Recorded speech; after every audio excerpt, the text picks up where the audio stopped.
Buenas noches con todos. Mi nombre es Jorge Reyes y en esta oportunidad voy a presentar el trabajo que hicimos junto a Fernando Rosas, que era un poco tratar de pronosticar la facturación futura en los próximos meses debido a la coyuntura que estamos pasando en el país. Más o menos para ponerlos en contexto. Paso a explicar primero la empresa, mejor dicho, la información para hacer este modelo fue dada por mi persona debido a que yo trabajo en la empresa justamente a la que le vamos a hacer el modelo, le hemos desarrollado el modelo, ¿no? Entonces, es una empresa de telecomunicaciones que vende distintos servicios. Principalmente vende internet a sola empresa, solo a corporativo. Sin embargo, no solamente ofrece el servicio de Internet, sino también otros servicios adicionales como servicios gestionados, telefonía. Eh, es como si servicios de seguridad en la nube y otros servicios cloud, ¿no? Como storage y esas cosas. Entonces, la, la problemática que se presentó en el área de finanzas, en principio, era que cuando le mostramos una información, ellos nos solicitaron en principio unos reportes para verificar cómo es que iba la tendencia de facturación desde que empezó la pandemia hasta la actualidad. Entonces veían que había obviamente disminuido, ¿no? Y de alguna forma de alguna forma se les presentó la posibilidad de que se pudiese generar un modelo que nos pudiese pronosticar cuánto pudiese ser esa tendencia de facturación de aquí en los meses sucesivos. Entonces, el análisis situacional era ese en principio, ¿no? Los clientes, a partir de la pandemia, comenzaron a suspender su servicio con la empresa o a cancelarlos, ¿no? Debido a que no, obviamente no iban a cumplir con sus pagos, ¿no?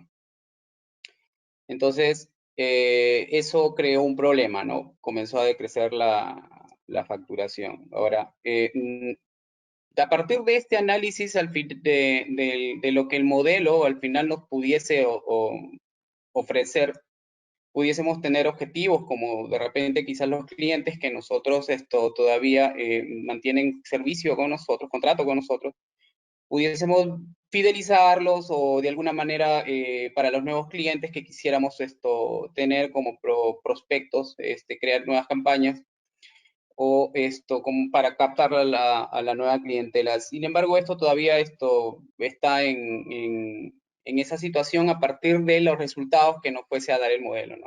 Ahora, la propuesta es justamente eso, ¿no? Desarrollar un modelo predictivo que permite identificar la tendencia de ingresos en los próximos meses de la empresa. Nosotros partimos en principio de una base de datos extensa de toda la facturación comprendida entre el año 2018 hasta la actualidad. En esta base de datos incluía, obviamente, los comprobantes emitidos por mes, por cada concepto dentro del comprobante en sí. Por ejemplo, si un cliente X no solamente puede tener un servicio con nosotros, sino varios, ¿no? Y ahí mismo, en ese mismo comprobante, o en ese mismo servicio, se le puede incluir otros servicios adicionales. Y entonces todo ese detalle estaba concentrado en esta gran base de datos que nosotros obtuvimos, ¿no? Sin embargo, tuvimos que transformar toda esa dimensión, toda esa data, para lograr obtener justamente lo que nos pudiese en todo caso servir como para iniciar el modelo que nosotros pretendíamos obtener. De la base de datos general ¿cómo se llama? Que tuvimos al inicio, las variables del modelamiento que quedaron fueron el RUT del cliente, el departamento, quiere decir es el lugar, la ubicación, la cantidad de meses que el cliente está con servicio en la empresa, la cantidad de comprobantes en realidad emitidos, la cantidad de comprobantes anulados, los cobrados, los facturados y los por pagar, ¿no? Y nuestro target iba a ser el total en soles de cómo se llama de la facturación. A partir de eso comenzamos a hacer justamente el análisis respectivo para hacer el modelo, la verificación de valores que no sean nulos, ¿no? Y aparte de los outliers, tuvimos que hacer ese análisis para recién tener las variables que nos iban a servir en nuestro modelo de regresión múltiple.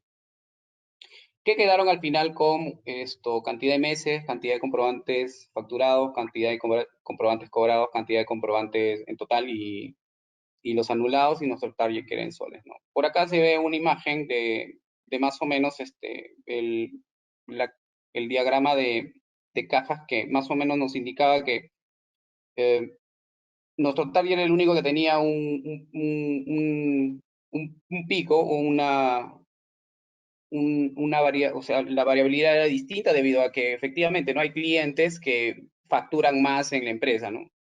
Tiene variabilidad, ¿no? De repente que con una sola facturación en un cierto periodo, tiene un ingreso es mayor, ¿no? Que otras empresas que tienen pocos servicios o que, por ejemplo, no son, generalmente en la empresa, las empresas que son del sector Estado son las que facturan más, ¿no? Ahora, a nosotros al ejecutar nuestro modelo, que los resultados fueron que tuvimos una precisión de negativo de 72% aproximadamente. Ahora, nosotros al observar los resultados que nos arrojó este modelo predictivo, observamos que los resultados nos demostraban que para mantener un alza en la facturación en los próximos meses se debería mantener la tendencia de la cantidad de comprobantes cobrados. Eso es obvio, ¿no? Debería mantenerse. Sin embargo, era de esperarse que, por ejemplo, había una relación que mientras la facturación se puede mantener con una cantidad de X comprobantes, mientras el tiempo de la cantidad de meses de un contrato se dilata más tiempo y se mantiene la cantidad total de comprobantes, la facturación no sube, ¿no? No comienza a disminuir, mientras que los contratos con menos tiempo sí pudiesen tender a incrementar los importes de facturación. Eso es una de las características que observamos al ejecutar el modelo. En el desarrollo de la ejecución del mismo. Ahora, ¿cómo nos pudiese servir este modelo en la empresa en sí, que era la propuesta que nos solicitaron en el trabajo? Pues, en principio, como esto era una presentación que en teoría se le pudiese hacer al área de finanzas, para que ellos pudiesen ver al final de cierto tiempo y de decir, por ejemplo, cuántos comprobantes pudiésemos cobrar o emitir, en todo caso, para mantener una tendencia estable de cómo se mide ingresos en la empresa. Ese era el principal objetivo de hacer este modelo para indicarles a ellos, ¿no? Ahora, a nivel de la empresa, pudiésemos tener que, en realidad, el impacto de mejora pudiese ser más que todo en el área comercial, en el sentido de que a ellos se les pudiese indicar qué clientes, en todo caso, o mejor dicho, cuántos pudiesen ser los meses de contrato de los nuevos prospectos que pudiesen firmar con nosotros. Me dejo entender. Lo que quiero decir es, o sea, cuando quisieras hacer un nuevo prospecto y quisieras firmar un contrato con ellos, ¿a cuántos meses pudiese ser el ideal como para que firmes con ellos, ¿no? Para ofrecerle nuestros servicios. Ese pudiese ser un alcance para ellos, ¿no? Lo otro es para hacer un tema de fidelización, ¿no? Para que los clientes que aún tenemos en cartera se mantengan con nosotros, para que de alguna forma ellos también se les pueda ofrecer no solamente los servicios que tienen ¿cómo se llama? Aquí en la empresa, sino otros adicionales como para que de alguna forma la facturación pueda mantenerse en el tiempo, ¿no? Eso es más que todo lo que habíamos encontrado como propuesta. Ahora, aparte, pudiésemos decir que, si bien es cierto, en la empresa en la cual laboro, un área así de analítica es aún todavía incipiente, el potencial que pudiésemos encontrar al poder demostrar este tipo de trabajos y poder esto, de alguna forma pronosticar cuestiones tan importantes como por ejemplo la facturación, pudiese dar impulso a que de alguna forma se desarrollasen nuevos modelos estadísticos para poder, por ejemplo, ver retención de clientes o fuga de clientes en el caso del área comercial. En el caso de logística, por ejemplo, pudiésemos ver temas como, por ejemplo, proveedores o un pronóstico de compras que se hacen en la empresa, o cuántos por mes, o qué productos en un tiempo pudiesen de alguna manera ser más pedidos por los usuarios que lo solicitan, ¿no? Esas consideraciones, ¿no? O en el área legal inclusive. Es todo un abanico de posibilidades que se da a partir de mostrar la potencialidad y la capacidad que tiene justamente estos modelos para expresar y para mostrar y hacer y visualizar y hacer visible, sobre todo a la alta gerencia para que tome decisiones, algún tipo de información que para ellos les sea útil, ¿no?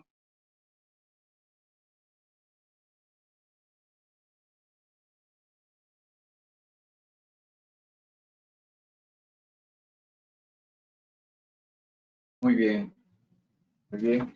Ahí, una consulta para tener súper claro, el proyecto en sí tenía, la primera finalidad era pronosticar, estimar un poco los ingresos futuros a partir de la data histórica, ¿verdad? Sí, ¿Tenías algunas variables ahí?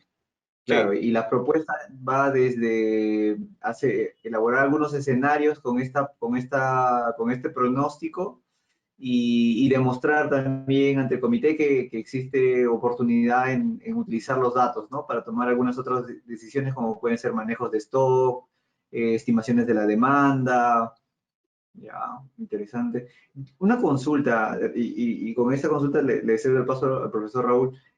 ¿Cuál es el margen de error, más o menos, cuánto está estimando este modelo que han desarrollado con las variables más importantes? ¿Un A tres ver, por según ciento según lo que habíamos, pues este error de acá es el error cuadrático. Nos salió menos 72%, y lo que nos indica es que hay una correlación inversa, ¿no? Mientras una variable se expande, la otra se contrae, ¿no? Y de alguna forma tendría sentido, porque cuando comenzamos a ejecutar el modelo y poníamos los datos, las variables, cargamos las variables, y por ejemplo había una tendencia, como le decía, si nosotros manteníamos o disminuíamos la cantidad de meses de contrato o la disminuíamos o manteníamos o subíamos solamente gradualmente la cantidad de comprobantes emitidos, por ejemplo, veíamos que los resultados disminuían, ¿no? O sea, que indicaban que la facturación pudiese bajar. Y lo contrario, si nosotros aumentábamos los meses y se mantenía la facturación a ver, si nosotros aumentábamos los meses y se mantenía la facturación, los importes se mantenían, pero si bajamos la cantidad de meses, obviamente con la cantidad de comprobantes que se fuese mayor, ahí sí había un incremento. Creo que por ahí más o menos era el análisis que habíamos sacado a partir del valor que nos arrojó el modelo, ¿no? Claro, ahí de repente le da, de repente se puede visualizar un poco más ahí con una gráfica en la parte inferior del hallazgo, ¿no? Si estás encontrando esa relación inversa, de repente un gráfico ahí de líneas donde se ve, ¿no? Que Ah, ok. la Sí. relación de meses contra el valor del ingreso tienen esa relación. Entonces, complementas, ¿no? Porque para nosotros de repente, o de repente cuando lo presentes en un comité o en una mesa de trabajo multiáreas, ¿no? Se quedan con el dato del indicador del 72% de repente de relación entre los datos y suena interesante, ¿no? Porque si hay un hallazgo, si hay ahí algunas pistas, ¿no? pero cuando lo graficas, de repente ahí lo pueden entender mucho más, ¿no? Y pueden hacer Ok, otras preguntas y te ayudan también ellos con otras variables que quieren probar.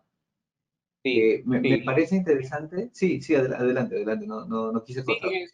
y quería mostrar una gráfica, pero al final intentamos por algunos métodos, pero no nos había salido. Traté simplemente de explicar cuál había sido los resultados y esa variabilidad que le estaba explicando, más que todo, pero gracias por la observación. Ya, perfecto. Sí, sí, yo creo que he visto en algún momento, eh, había una empresa que trabajaba en inteligencia artificial, con proyectos de inteligencia artificial en Chile, que lo que hacía comenzó como tú lo trabajaste, y con tu compañero también Fernando Rosas. Hacían primero una estimación de cuál iba a ser la demanda de personas que llegaban a un supermercado. Entonces hacía esa proyección y tomaba esa data y utilizó una red neuronal. Entonces, en base a esa proyección, la empresa le agregó un componente más que era cuántas personas tenemos para atender en caja, disponibles para atender en caja en ese supermercado. Entonces, considerando que algunas personas salen de vacaciones, tienen licencias, entonces se hacía una parrilla de opciones de personas que pueden atender y por el otro lado tenías tu pronóstico de la demanda. Cuando lo juntabas los dos bajo un sistema que gobernaba toda esa información, porque finalmente tienes los datos pronosticados y la parrilla de personas disponibles para trabajar en qué días de la semana, finalmente tenías una web para las personas que trabajaban en esa empresa como cajeros y les decía exactamente qué día deberían ir. Y se comprobó que 2 o 3 meses después de implementar ese sistema de inteligencia artificial, realmente las personas ya no estaban haciendo demasiada cola, los clientes no hacían demasiada cola porque había la cantidad de cajeros suficientes y también se había ahorrado gastos en personal porque habían también tiempos muertos donde se tenía al total de cajeros en sus ubicaciones disponibles cuando la demanda era muy baja. Lo llegaron a cuantificar, creo que se ahorraron $20,000 al mes por ese estudio. Y comenzó por donde tú ibas, ¿no? Primero pronosticar la demanda, luego agregarles algunas restricciones como un problema de optimización, cuántos cajeros dispongo, quiénes están de vacaciones, quiénes están trabajando, y finalmente implementarlo y empezarlo a pilotear. Lo pilotearon en una sede y luego le extendieron a más sedes. Me parece interesante, me parece que yo sugeriría que profundicen un poquito más en las variables. Kaggle también es una plataforma, de repente con el profesor del curso lo habrán comentado en algún momento, es una plataforma que ya tiene varios notebooks, líneas de código resolviendo problemas de estimaciones de demanda, series de tiempo. Podría ser una buena referencia para que se profundicen un poco más con el análisis, pero yo creo que la visión del proyecto sí lo veo bastante interesante. Lo único, siempre una séptima lámina de la que tienen, de repente, cuando ya se tenga el pronóstico, cuánto de beneficio se podría generar. Ese es un punto bien interesante y en varios proyectos lo comento porque marca la diferencia entre tener un estudio de pronóstico y un estudio de pronóstico que te diga que te va a ahorrar 20,000 o $50,000. Entonces, como que jala la atención un poquito más. Se lo sugiero porque lo he visto en algunas ponencias y he visto cómo rápidamente escalan unas sobre otras con este tipo de láminas adicionales.